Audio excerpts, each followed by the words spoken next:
जो वोट चोर गद्दी छोड़ का नारा है, बिहार की भूमि से शुरू हुआ और अब पूरे हिंदुस्तान में गांव-गांव में चप्पे चप्पे में यह नारा चल रहा है। राजनीति की धमनियों में अब यह नारा चल रहा है। राजनीति बदलने वाली है, बदल चुकी है, और जैसा कि हमेशा इतिहास में हुआ है, फिर से बिहार की धरती से राजनीति बदल रही है, करवट ले रही। चोर चोरी कर रहा था, इसका अंदेशा हम सबको था, शक सबको था। चोर चोरी करते हुए पकड़ा गया, ये बिहार की सरजमी से ही संभव हो सका। महाराष्ट्र में, हरियाणा में पिछले दरवाजे से चोरी करता था, बिहार में अगले दरवाजे से आकर चोरी करने की साजिश रची, और आप सबके प्रताप की वजह से रंगे हाथों पकड़ा गया। और यह साबित हो गया कि चोरी के सिंहासन पे नरेंद्र मोदी विराजमान हैं।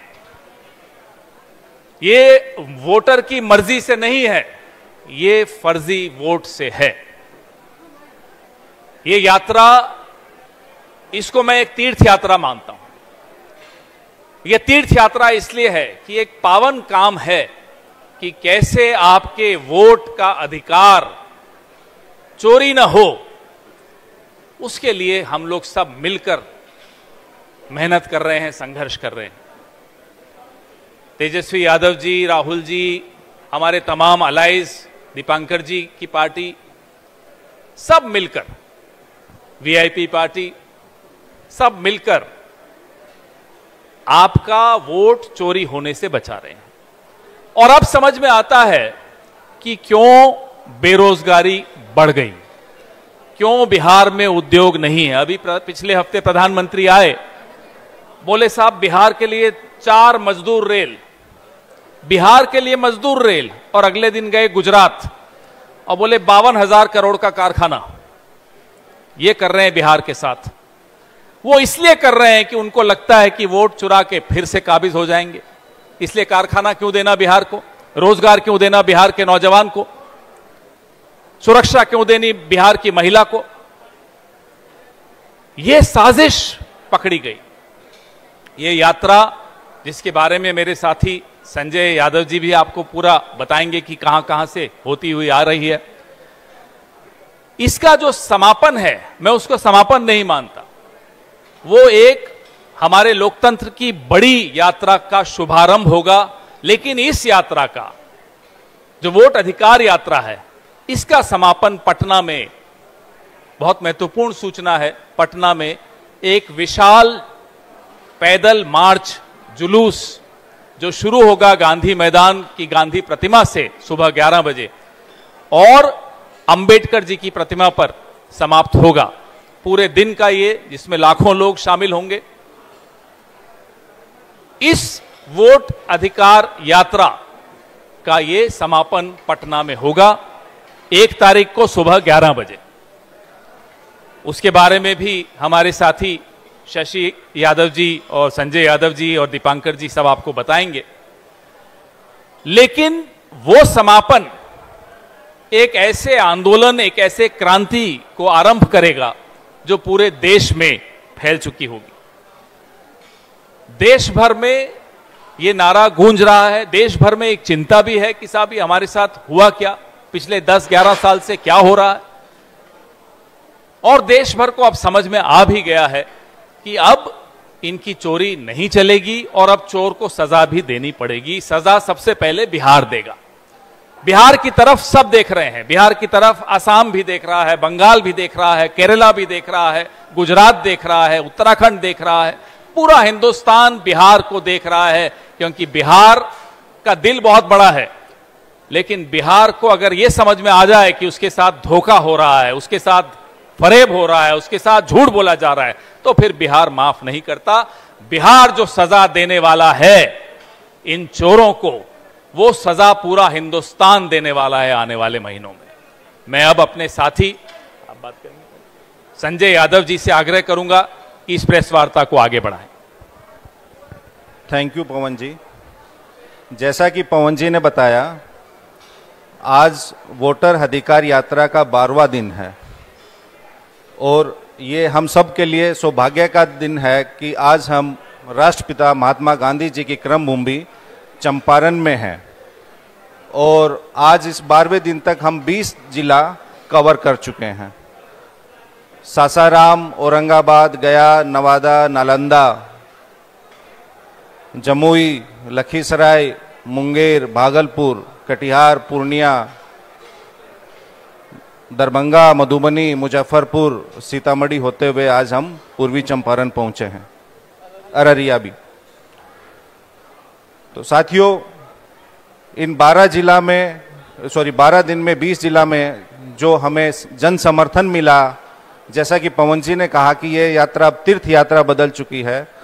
जो जन सैलाब आप देख रहे हैं सड़कों पर, वो जन आशीर्वाद मिल रहा है राहुल जी को, तेजस्वी जी और हमारे महागठबंधन के सभी साथी मुकेश जी, दीपांकर जी। तो जो ये हक की आवाज और क्रांति की गूंज है, ये बिहार के हर गांव, गली, मोहल्ले, टोले, चौक, चौराहे, सड़क, खेत खलिहान से होती हुई और बिहार का बच्चा बच्चा इस यात्रा का भागीदार बनकर अपने अधिकार की रक्षा के लिए प्रतिबद्ध है, संकल्पित है। उन्होंने कहा है कि जो हमारी वोट चोरी और जो मत का अधिकार छीनने की कोशिश कर रहे हैं वो हम सफल नहीं होने देंगे। ये जो यलगार की हुंकार और इंकलाब की ललकार है, ये बता रही है कि बिहार में परिवर्तन निश्चित है। और हे प्रधान सेवक जी, आप जो मत का अधिकार छीनना चाहते हैं लोगों का, ये आपकी तानाशाही है, ये सेवा नहीं है। खाली कहने से प्रधान सेवक नहीं बनते हैं। किसी के मत का अधिकार छीनना, आप लोकतंत्र और जो जनता मालिक है उसके अस्तित्व को खत्म करना चाहते हैं। उनके वोटर का अगर आप वोट ले लिया तो लोकतंत्र बचेगा क्या? तो जनता जो अपने मत के अधिकार से आपके निरंकुश फैसलों पर अंकुश लगाती है, उसको आप छीनना चाहते हैं। बिहार गणतंत्र की जननी है और आप उस गणतंत्र की जननी से ही गण को खत्म करना चाहते हैं और खाली तंत्र चाहते हैं। ऐसा बिहार कभी होने नहीं देगा। जैसा कि पवन जी ने अभी सही फरमाया, आप गुजरात जाते हैं, आप 4-5 दिन पहले आप बिहार आए, आपने क्या बातें की? गुजरात जाते हैं तो आप गुजरात में ध्यान देते हैं और बिहार आते हैं तो बिहार को आप ज्ञान देते हैं। बिहार को आपके ज्ञान की आवश्यकता नहीं है।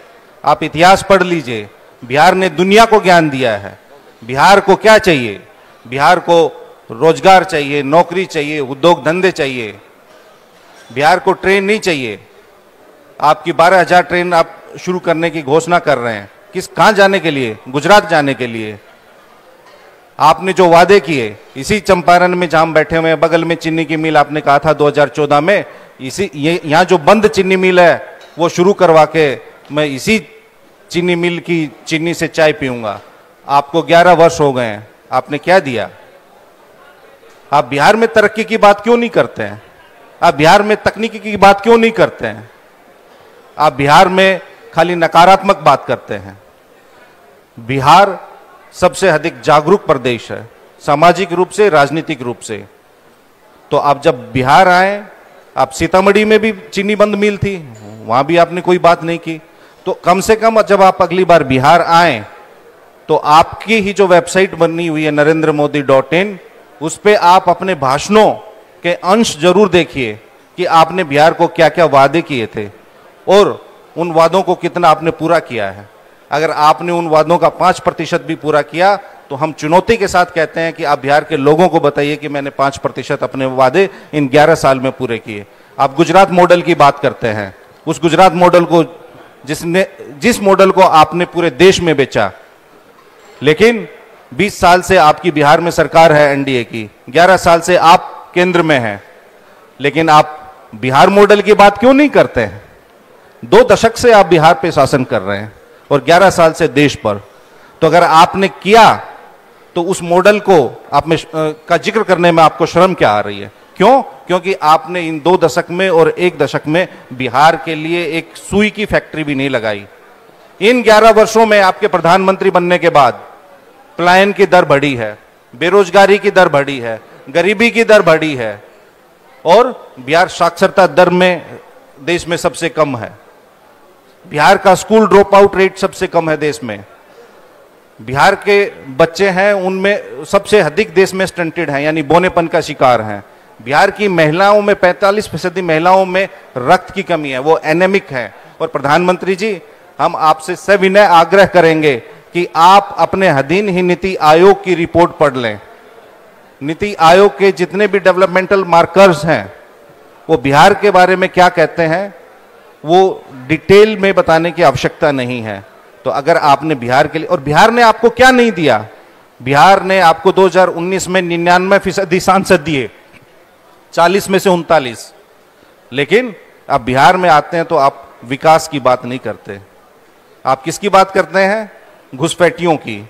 कौन घुसपैठी है जो आप आज तक नहीं बता पाते? कितने बिहार के युवाओं को आपने बेरोजगारी दी? बिहार के युवा रेलवे में जाते थे, सेना में जाते थे, आपने वो सारी नौकरियों पर अंकुश लगा दिया। तो बिहार आपसे हिसाब मांगता है, आपके 20 सालों का हिसाब मांगता है। और बिहार में अब भ्रष्टाचार चरम पर है। बिहार में गरीब सताए जा रहे हैं, करोड़ों के नोट जलाए जा रहे हैं और जिंदा लोगों को मुर्दा बताया जा रहा है।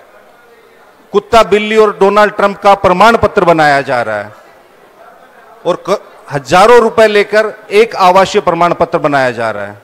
तो इसलिए ये एनडीए की महाभ्रष्ट सरकार बिहार को कष्ट पर कष्ट दे रही है। जनता के हित में इनका एक भी निर्णय नहीं हुआ है। 20 साल में तो आदरणीय प्रधानमंत्री जी और नरेंद्र मोदी जी, किसी ने 2005 में LIC की पॉलिसी भी बनवाई थी तो वो आज 20 साल बाद लोगों को मालामाल कर देती। आपने 20 साल में क्या दिया बिहार को? कुछ नहीं दिया। तो इसलिए हमारी मांग है और हम धन्यवाद देना चाहेंगे आदरणीय राहुल गांधी जी को, तेजस्वी यादव जी को, माननीय नेता प्रतिपक्ष श्री दीपांकर भट्टाचार्य जी को, मुकेश सैनी जी को, CPI और CPM के हमारे सभी साथियों को, जिन्होंने इस वोटर अधिकार यात्रा को जो शुरुआत दी और जो जन समर्थन दिया वो अप्रत्याशित है। प्रतिदिन पूरा देश सुबह 8 बजे से लेकर रात के 8 बजे तक बिहार को फॉलो कर रहा है। वो देख रहा है कि बिहार के लोगों में इतने दिन बाद भी इतनी उमंग, उत्साह और जोश, जज्बा और जुनून क्यों है। तो बिहार ने हमेशा देश को एक नई दिशा दिखाई है और अब जो ये आपका मत का अधिकार छीनकर उसके बाद आपका राशन, पेंशन, आरक्षण और जो भी संविधान प्रदत्त आपके अधिकार हैं उनको छीनना चाहते हैं, बिहार ऐसा नहीं होने देगा। बिहार के युवाओं ने ठान लिया है, बिहार के युवा जग चुके हैं और अब आपको मुंह तोड़ जवाब देंगे। और बिहार में जो नवंबर में चुनाव है उसमें बदलाव होगा और इंडिया गठबंधन की सरकार बनेगी। आप सब लोगों का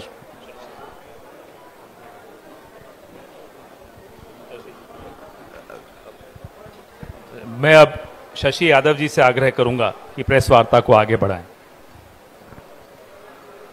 इस वोटर अधिकार यात्रा के माध्यम से लाखों जनता जिस वोट चोरी को पकड़ी है, बिहार की जनता, इसके लिए सबसे पहले मैं उन्हें धन्यवाद देती हूं और ये फक्र महसूस करती हूं कि बिहार ने सबसे पहले इसको पकड़ा है।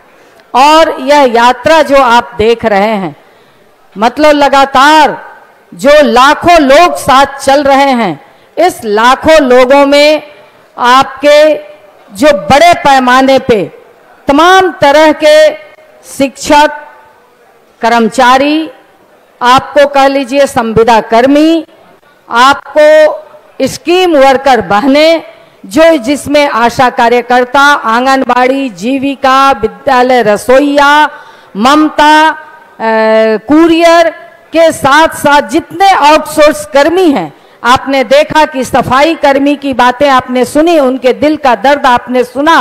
वो सफाई कर्मी से लेकर के तमाम तरह के छोटे मोटे रोजगार करने वाले लोग, सब लोग इस यात्रा के साथ मजबूती के साथ खड़े हैं, आशीर्वाद दे रहे हैं, साथ चल रहे हैं और अपनी दर्द को, अपनी समस्याओं को भी नेता प्रतिपक्ष माननीय राहुल गांधी जी को, नेता प्रतिपक्ष माननीय तेजस्वी जी को, दीपांकर भट्टाचार्य जी को, सहनी जी को, तमाम लोगों को अवगत भी करा रहे हैं।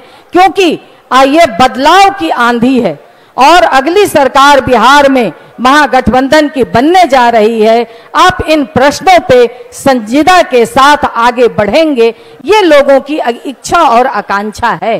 क्योंकि आउटसोर्स के माध्यम से जिस तरह से लोगों के साथ धोखा किया जा रहा है, उनकी गाढ़ी कमाई को लूटा जा रहा है, लोगों की अपेक्षा है कि इस आउटसोर्स को समाप्त किया जाए।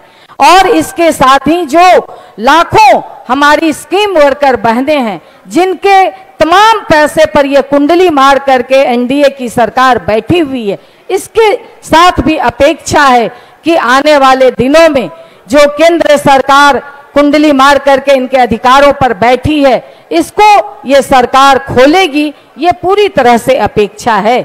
और इसके साथ ही अगर आप देखेंगे तो बिहार के अंदर हमारी बहनों के ऊपर, हमारी बेटियों के ऊपर जबरदस्त रूप से अपराध बढ़ रहा है। कल ही चितकोहरा में एक कन्या मध्य विद्यालय में एक 12 साल की बच्ची को के साथ बलात्कार करके और उसे जिंदा जला दिया गया, राजधानी नाक के नीचे विधानसभा के बगल में। उसी तरह से पुनाई चक में एक 8 साल की बच्ची 5 साल के बच्चे को जला करके उसको कार में बंद कर दिया गया। यानी बिहार के अंदर अब कानून नाम का कोई चीज नहीं रह गया है। सरकार पूरी तरह से कह लीजिए वेंटिलेटर पर चली गई है। ये आक्रोश लोगों के अंदर व्याप्त हो रहा है। इसके साथ ही अगर आप देखेंगे तो जो ये एसआईआर है, आप तमाम लोग जान रहे हैं कि बड़े पैमाने पे महिलाओं के नाम काटे जा रहे हैं, बड़े पैमाने पे कट रहा है। क्योंकि आप देखेंगे कि ये चंपारण की धरती पर हम लोग आज खड़े हैं, जहां की गांधी जी को महात्मा गांधी बनाने का काम किया है, और ये नेपाल के बॉर्डर से सटता है। आप देखेंगे कि नेपाल और बिहार के लोगों का रोटी बेटी का रिश्ता होता है। यहाँ की बेटियां वहां बिहाई जाती है, वहां की बेटियां यहाँ बिहाई जाती हैं। अब आप बताइए कि वैसी महिलाएं कहां से अपना जन्म प्रमाण पत्र या अपने माँ बाप का जन्म प्रमाण पत्र लेकर के आएंगी। इसलिए और यहाँ भी कह लीजिए कि वो जन्म प्रमाण पत्र नहीं, क्योंकि वो आप बाप का लाए कि ससुर का लाए, तो इसके कारण बड़े पैमाने पे महिलाओं का नाम कट रहा है, जिससे महिलाओं के अंदर जबरदस्त आक्रोश आपको इस यात्रा में देखने को मिला होगा कि बड़े पैमाने पे महिलाएं भी इस यात्रा को आशीर्वाद दे रही हैं, मजबूती के साथ इस यात्रा में खड़ी हैं और इस बात को कह रही हैं कि अब इस क्योंकि इस सरकार को बनाने में यहाँ बिहार के अंदर महिलाओं की बड़ी भूमिका रही है, स्कीम वर्कर महिलाओं की बड़ी भूमिका रही है। लोगों ने अपने घर से, अपने पुरुषों से छुप करके ये इस सरकार को बनाया है, मगर अब महिलाएं खुल करके कह रही हैं कि अब बहुत हो गया। अब इस सरकार को उखाड़ फेंकने के लिए, इस सरकार को बदलने के लिए महिलाएं भी कमर कस ली हैं, हमारी बेटियां भी कमर कस ली हैं, हमारे नौजवान भी कमर कस लिए हैं। संजय जी ने बताया कि किस तरह से बिहार के अंदर रोजगार का सवाल है, किस तरह से अन्य तमाम सवाल हैं। इसलिए इन प्रश्नों पे तमाम लोग आज खड़े हो गए हैं और इस वेंटिलेटर पर खड़ी सरकार को धक्का देने के लिए, कानून व्यवस्था के हालात को देखते हुए इस सरकार को उखाड़ फेंकने के लिए आज हम तमाम लोग तैयार हैं। और यह वोटर अधिकार यात्रा जो 1 तारीख को पटना के अंदर एक और बड़ा मैसेज देगी, एक और बड़ा आंदोलन की आगाज करेगी, और निश्चित तौर पर उस आगाज से बिहार में जो बदलाव की आंधी चल रही है वो और गांव-गांव तक जाएगा, बूथ तक जाएगा, और हर बूथ पर हमारे तमाम लोग इस बदलाव के लिए अपना बटन दबाएंगे। ये पूरा आशा और भरोसा है। इसी बात के साथ धन्यवाद। इनकलाब जिंदाबाद। धन्यवाद शशि जी। हम आभारी हैं कि वरिष्ठतम नेता सीपीआई एमएल के भट्टाचार्य साहब और कांग्रेस पार्टी के मदन मोहन झा साहब जिस प्रशस्त मार्ग पर हम चल रहे हैं वो रास्ता वही दिखा रहे हैं। इस पत्रकार वार्ता में उन्होंने संबल प्रदान किया। अब मैं जो भी आप लोगों के प्रश्न हो वो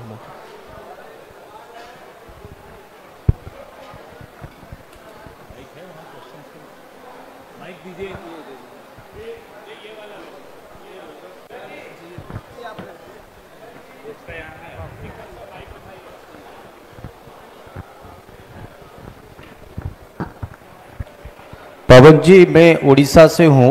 पिछले 11-12 दिन से ये वोटर अधिकार यात्रा को मैं नज़दीक से देख रहा हूँ। जिस तरह की लोगों का आप लोगों को समर्थन मिल रहा है और जिस तरह की सीरियसली आप लोग इस काम कर रहे हैं, इलेक्शन कमीशन क्या उसी तरफ सीरियसली वोटर को जोड़ने के लिए ग्राउंड जीरो में काम कर रहा है क्या? आपका ग्राउंड जीरो से जो कार्यकर्ता काम कर रहे हैं जमीन में, उसका रिपोर्ट क्या आ रहा है? 12 दिन में आपका कितना सफलता मिला है? बहुत अच्छा सवाल आपने पूछा। अगर चुनाव आयोग अपना काम कर रहा होता तो हम और आप यूं सड़कों पर पसीना नहीं बहा रहे होते। लेकिन चुनाव आयोग षड्यंत्रकारी ताकतों के हाथ खेलते वो पकड़ा गया, इसलिए हम सड़क पर हैं। अब वोटर सजग हो चुका है। ज्ञानेश कुमार गुप्ता जी तो कठपुतली हैं और कठपुतली का खेल नरेंद्र मोदी जी खेल रहे हैं।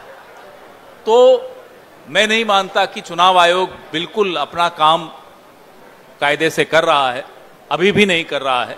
लेकिन वोटर सजग है और अपना वोट चोरी होने से बचाएगा। हम सब उसके साथ खड़े हैं, हर एक वोटर के साथ। ये तमाम जो लोग मंच पर आपको दिख रहे हैं, अलग अलग पार्टीज के हैं, इंडिया गठबंधन के हैं, हम लोग सब मिलकर उस वोटर के वोट की रक्षा कर रहे हैं। माइक उनको भी, सौरभ उनको भी दें। सर, बीजेपी का कहना है कि एक बार आपने चौकीदार चोर कहा, परिणाम सामने आया, और एक बार फिर आप वोट चोर कह रहे हैं, फिर परिणाम जनता उनको जवाब देगी। क्या उस वक्त मोदी जी रोज नया कुछ डिस्ट्रैक्शन ले आते थे, ध्यान भटका देते थे, लोगों को भी लगता था कि नहीं ये बात नहीं, वहां देखते हैं। लेकिन अब सबकी आंखें खुल चुकी हैं। पिछले 11 साल हर महीने एक नया मुद्दा खड़ा करने की कोशिश की, एक नया विवाद पैदा करने की कोशिश की, त्यागता की उनकी विफलताओं से, उनकी चोरी से लोगों का ध्यान हट जाए। आपको याद होगा 2024 के लोकसभा चुनाव में हम सबको, आप सबको बिजी रखने की कोशिश की। देखो साहब, भैंस चुरा रहे हैं। भैंस नहीं चुरा रहे थे हम लोग, ये लोग वोट चुरा रहे थे। तो अब लोग इनकी बातों में नहीं आ रहे। अब हम नहीं बोल रहे, अब तो लोग कह रहे हैं कि वोट चोर गद्दी छोड़। ये नारा हमारा नहीं है, ये नारा लोगों से आया है। सर, अब ये देखिए, एक और डिस्ट्रैक्शन है। ये भी एक नया विवाद पैदा करने की कोशिश है। ये आप नहीं कह रहे, मैं जानता हूं बीजेपी कह रही है, आप ऐसा सोच भी नहीं सकते। भगवानों में भी आपस में विवाद पैदा करने का काम सिर्फ बीजेपी कर सकती है, आप और मैं नहीं कर सकते। हिंदुस्तान का कोई शख्स ऐसा नहीं कर सकता कि भगवानों को आपस में लड़ा दें, लेकिन नरेंद्र मोदी कर सकते हैं।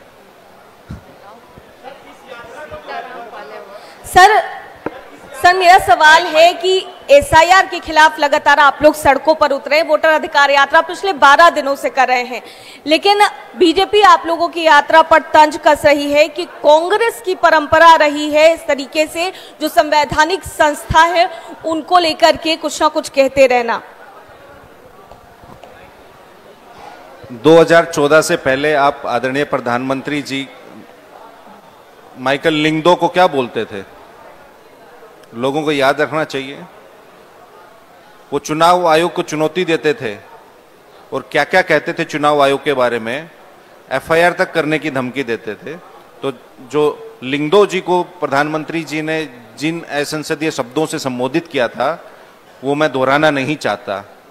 तो भारतीय जनता पार्टी ने तो ईवीएम और चुनाव आयोग के बारे में क्या क्या कहा है वो देश जानता है। तो जैसा कि पवन जी ने कहा ना, वो ध्यान भटकाने के लिए, डिस्ट्रैक्शन के लिए वो लोग नित्य नए नए प्रपंच रचते हैं। 2024 में भी चुनाव चोरी हो रही थी तो वो आपका मंगलसूत्र छीन रहे थे। वो आपको कह रहे थे कि आपका कमरा भी छीन लेंगे मकान का, आपकी भैंस की चोरी कर लेंगे। अब वो ये बताइए 2024 में 1 तोले सोने का भाव क्या था और आज क्या है? तो आपका मंगलसूत्र किसने चुराया? आपका कंगन किसने चुराया? आप इतना महंगा मंगलसूत्र और कंगन खरीद ही नहीं सकते, तो उस चोरी को किसने किया है? तो यही है, वो आपका ध्यान भटका के आपकी जेब भी काट लेते हैं और आपका वोट भी काट देते हैं। सर, एक बात कहना है, 12 दिनों से आपका यात्रा जो चल रहा है इसमें लगभग बिहार के सारे गठबंधन आपके साथ हैं और एक पार्टी है सर एक पार्टी है जो आपका जगह जगह पे राहुल गांधी की इस यात्रा को कबूल कर रहा है, स्वागत कर रहा है, वेलकम कर रहा है, लेकिन ये भी कह रहा है कि सिर्फ हमको छांट के क्यों चल रहे हैं, महागठबंधन में, एनडीए गठबंधन में हमें शामिल कीजिए। वो है AIMIM, ओवैसी की पार्टी। उसके बारे में आपका क्या ख्याल है, क्यों उसको छांट के चल रहा है? जिसका 2% है, उस राजनीति के गलियारों में जिसकी कोई औकात नहीं, 2% है, उसको आप साथ में लेके चल रहे हैं, 18% को आप साइड कर रहे हैं। क्या कहना चाहते हैं आप? देखिए, ये मुद्दा जो है वोट चोरी का मुद्दा है। ये एक ऐसा मुद्दा है जिसमें इंडिया गठबंधन के तमाम साथी चल रहे हैं, लोग जुड़ते जा रहे हैं। तो मुद्दा वोटर और इंडिया गठबंधन के एक संवाद का है। वो एक ऐसा संवाद है जिसमें दिल्ली तक लोग डरे हुए हैं। नरेंद्र मोदी की पहले सुनते थे कि 18 घंटे जागते हैं, अब सुनते हैं 24 घंटे जागते हैं। तो ये मुद्दा अलग है। इस मुद्दे पर हम सड़क पर निकले हैं और इसमें हमारा कारवां बढ़ता चला जा रहा है। लोग जुड़ रहे हैं, साधारण नागरिक जुड़ रहे हैं, युवा जुड़ रहे हैं, जैसा कि शशि जी आपको बता रही थी, महिलाएं जुड़ रही हैं। अभी उस दिन दीपांकर जी से हमारी चर्चा हो रही थी तो ये कह रहे थे ऐसे ऐसे लोग जुड़ रहे हैं जो जिनको ये जानते हैं कि ये बीजेपी को वोट देते थे लेकिन अब मोह भंग हो चुका है, अब वो हमारे साथ जुड़ रहे हैं। तो ऐसे कई लोग जुड़ रहे हैं। ये एक तीर्थ यात्रा है, जैसा कि मैं कहता हूं, धर्म किसी का कुछ भी हो, लेकिन एक धार्मिक यात्रा है। सबको लगता है कि ये अब हमारा सबसे पहला कर्तव्य यही है कि अपने वोट को बचाओ। पवन सर, एक सवाल आपसे है। बीजेपी कह रही है कि ये बिन दुल्हे की बारात है, 2 महीने बाद चुनाव है, तो क्या आप अपना दुल्हा घोषित करेंगे? क्या तेजस्वी यादव को मुख्यमंत्री का उम्मीदवार घोषित करेंगे? क्योंकि बीजेपी कह रही है बिना दुल्हे की बारात है। देखिए कितनी घबराहट है। हम उनसे सवाल पूछ रहे हैं वोट चोरी क्यों करते हो, जवाब नहीं देंगे। ज्ञानेश गुप्ता को आगे कर देंगे। अब बेचारे ज्ञानेश गुप्ता कितनी बार तक जवाब देंगे, कितना बेचारे गाली झेलेंगे, कितना हमले झेलेंगे। अरे हम आपसे सीधा सीधा सवाल पूछते हैं कि मरे हुओं को जिंदा और जिंदों को मारा हुआ क्यों घोषित कर दिया आपने, जवाब दीजिए। ये यहां वहां की बातें खूब करेंगे, बताइए। यहां तो मजदूर एक्सप्रेस रेल, गुजरात में कारखाने, इसका जवाब दीजिए। जवाब दीजिए कि आज पूरे विश्व में भारत क्यों अलग थलग हो गया, नरेंद्र मोदी जी जवाब दीजिए। जो सवाल हम पूछते हैं उसके जवाब ये लोग नहीं दे पाते, इसलिए फिर विवाद पैदा कराने। कोई विवाद कहीं नहीं है। हेलो पवन जी। जी पवन जी, एक सवाल मेरा ये है कि आप लोग इधर वोट अधिकार यात्रा कर रहे हैं और दूसरी ओर एनडीए ने अपनी सीटों का बंटवारा कर दिया है। 102 पे जेडीयू, 101 पर बीजेपी, 20 और 10-10 का फॉर्मूला सहयोगी दलों के लिए बनाया गया है। उन्हें हारने की जल्दी है, हमें जीतने की जल्दी नहीं। हम जीत रहे हैं, उन्हें जल्दी हारना है, जल्दी घोषित कर रहे हैं। हम तो जीत ही रहे हैं। आने दीजिए, आधिकारिक घोषणा है उनकी। सोर्स बेस्ड चल रहा है सब जगह। चुनाव आयोग भी सोर्सेस पर चलता है, टिकटें भी सोर्सेस के आधार पर बढ़ती हैं। रिजल्ट तो जनता ही दिलाएगी और रिजल्ट आपके सामने है। संजय जी, इस पे कुछ जवाब देना चाहे? नहीं, आधिकारिक घोषणा नहीं है, सोर्स बेस्ड है। सूत्र का तो बता ही दिए थे तेजस्वी जी। अच्छा, एक और सवाल है। मोहन भागवत ने कहा है टैरिफ को लेके एक बड़ा बयान पवन जी दिया है कि कोल्ड ड्रिंक पीने की क्या जरूरत है, घर में शिकंजी बनाइए और पीजिए। मोहन भागवत ने एक बड़ा बयान दिया है और कहा है कि कोल्ड ड्रिंक पीने की क्या जरूरत है, घर में शिकंजी बनाइए और पीजिए। अब आप लोगों के लिए बड़े महत्वपूर्ण होंगे ये व्यक्ति। अब खबरों में बहने रहने के लिए इनको भी कुछ कहना है। बस सुना कोई भाषण 3 दिनों का चल रहा है, वहां लोग जा नहीं रहे, आप लोग कवरेज दे नहीं रहे। कहने दीजिए जो कहना, ये कोई बात है? असली बात यह है कि टैरिफ से नुकसान क्या हो रहा है, इस पे चर्चा करिए। ये क्यों कवर फायर दे रहे हैं मोदी जी को? जो अर्थव्यवस्था चौपट हुई, जो विदेश नीति चौपट हुई, जो आंतरिक सुरक्षा चौपट हुई, मोहन भागवत आएंगे जवाब देने। ये एक के साथ एक फ्री चल रहा है। बीजेपी को वोट दो, आरएसएस साथ में मुफ्त में मिलती है। क्या है ये? कौन है ये? अपनी संस्था को रजिस्टर कराने की हिम्मत नहीं है, चले आ रहे हैं सलाह देने। किसी ने मांगी उनकी सलाह? नहीं, इसमें उन्होंने कहा है कि कोल्ड ड्रिंक नहीं पीजिए, शिकंजी पीजिए ना। तो इसका मतलब वो नहीं चाहते कि अब लोग चाय भी पिए, अब वो शिकंजी वाला खोज रहे हैं। और यहाँ तो मोहन भागवत जी दूध वाले भी हैं। हम दूध भी पी रहे हैं, शिकंजी भी पी रहे हैं, गंगा का भी पानी पी रहे हैं, गंडक का भी पी रहे हैं। पहले आप वो नया शिकंजी वाला खोजने के लिए शिगुफा लेके आए हैं। सर एक सवाल है कि 3 आतंकी के नेपाल के रास्ते भारत आने की सूचना है भारतीय सीमा में, तो क्या इसका असर यात्रा पे भी पड़ेगा क्या, क्योंकि हाई अलर्ट हो गया है सुरक्षा को लेकर? देखिए, भारत की सीमा की सुरक्षा की जिम्मेवारी माननीय गृह मंत्री जी के पास है और बार बार आतंकवादी हमारे देश की सीमा में प्रवेश कर रहे हैं। तो ये किसकी खामी है? इंटेलिजेंस फेल्योर क्यों नहीं है, रहता है हमेशा इनका? किसी पे कोई कार्रवाई नहीं होती। आतंकवादी जिस रास्ते से, कभी पाकिस्तान के रास्ते से, कभी नेपाल के रास्ते से, अब बिहार में आए हैं, अब बिहार में चुनाव है, आप भी जानते हैं। तो हम तो यही कहेंगे कि अपनी सीमा की सुरक्षा आपकी जिम्मेवारी है, उसको टाइट कीजिए और ये हेडलाइन मैनेजमेंट की बजाय जो असल मुद्दे हैं, हमारे जवानों की सुरक्षा भी, उनकी बेहतरी और सीमा की भी, उस पर ज्यादा ध्यान दीजिए।